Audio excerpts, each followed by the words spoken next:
What's going on? Brian Tong here with the Apple Byte. It's your weekly visit for everything good and bad inside the world of Apple. Let's get to it, and it's a first ever from Nintendo this week after they announced Miitomo will be coming to smartphones for the very first time. Welcome to 2012, Nintendo. Now, they famously resisted making mobile games for years, focusing on its gaming consoles, but those days are over. Miitomo is basically a social networking game for me's. Seriously, that's the best they could do for their first smartphone game or app? This is a total disappointment. It's your first game, Nintendo, and we're throwing a bad apple at you. Now, 9 to 5 Mac reports, Apple stores will begin selling the new Apple TV in stores starting this Friday. I know iOS is actually different from tvOS, but if Nintendo is smart, they should be doubling down on this. Now, Monday's online pre-orders will start shipping this week, with priority deliveries arriving Friday and standard deliveries coming after the weekend. Now, the U.S. Senate passed the controversial Cybersecurity Information Sharing Act this week, with the House passing a similar bill. Known also as CISA, it's designed to allow companies to share information on cybersecurity threats with one another and the government. Now, companies like Apple, Google, Facebook, Amazon, and Microsoft do not support the bill as it's currently written and says it hides new government surveillance mechanisms in the guise of security protections. Apple has taken a strong stance on privacy and has noted in the past that the government does not have access to its servers, and it's even impossible for Apple to unlock iPads and iPhones under police requests because they do not store the encryption keys for those iDevices. See, privacy matters. Apple understands that, and that's a good Apple. See, so many of you keep bugging me and saying, hey, Brian, what about a good Apple? So that's all of them for this year. And since we're talking about good apples, the tech giant reported another record quarter for the third calendar quarter or fourth fiscal quarter of 2015, with a record revenue of $51.5 billion and a net quarterly profit of $11.1 billion. 48 million iPhones were sold, up from 39.2 million from the year ago quarter. Macs were up 5.7 million compared to 5.5 million, but iPads continued to decline at 9.9 million units sold compared to 12.3 million a year ago. So what's the lifeline of Apple? It's still the iPhone, and they report 30% of iPhone buyers in Q4 of this year switched from an Android phone. It's the highest rate ever since they started measuring switchers.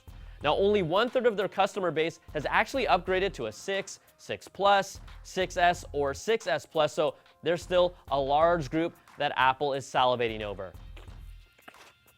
Now, the Big A is facing a $5 million class action suit over the fact that their Wi-Fi Assist feature is using too much data and resulting in significant data overages for some customers.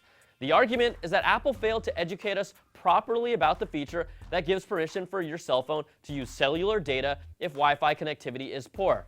Now, we'll see how this all plays out, but the biggest mistake Apple did here was turn it on by default with the iOS update instead of giving it to people as an option to activate themselves. And you know what? That deserves a bad apple. And where do you even find it? Well, here in the settings, inside cellular, and all the way down at the bottom of your app. See, that's real easy to find. So if you want to turn it off right now, that's where you need to go. All right, many of you know I'm a Warriors fan. Remember the world champion Golden State Warriors? Well, just in case you forgot.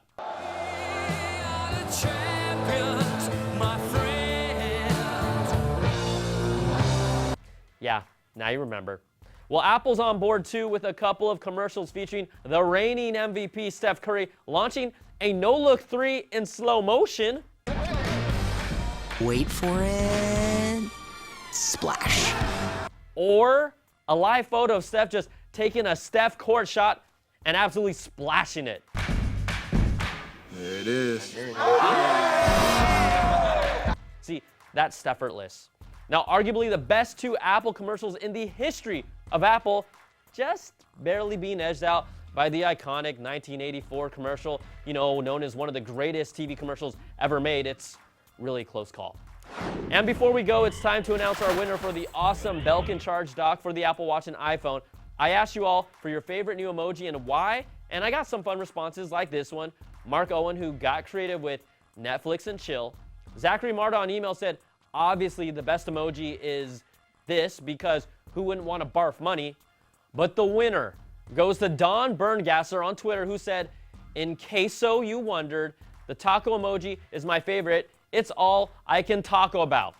Yeah, she went there, people. She absolutely did, and I love it. So congrats, Don, and we'll be in touch. All right, that's going to do it for this week's show. You can send me your comments and questions to theapplebite@cnet.com or tweet me at Brian Tong. Thanks so much for watching. We'll catch you all next time for another Bite of the Apple.